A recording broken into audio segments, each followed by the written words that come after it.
Assalamualaikum dan salam sejahtera. Saya Ash Bishari dari TV PSS Seri Semangku Channel. Kini berada di bilik seminar untuk melintas langsung Majlis Caknawaris Siri 1 dan penetapan target SPM 2026. Antara program yang diadakan ialah program kecemerlangan akademik yang melibatkan kerjasama JPN, PPD dan UKA iaitu program Tuition Rakyat Selangor PTRS dan Tuition Madani. Jom kita sama-sama saksikan program yang menarik ini.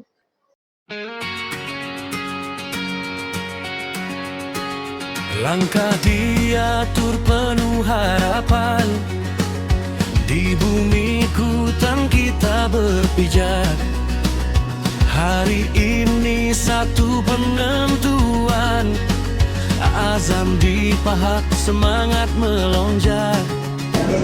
Ibu dan ayah di sisi dan kejayaan anak tercinta.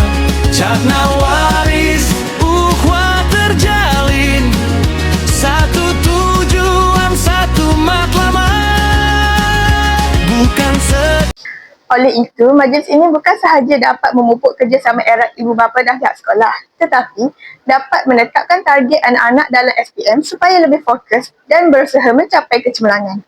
Sekian dari TV PSS Seri Semangku Channel.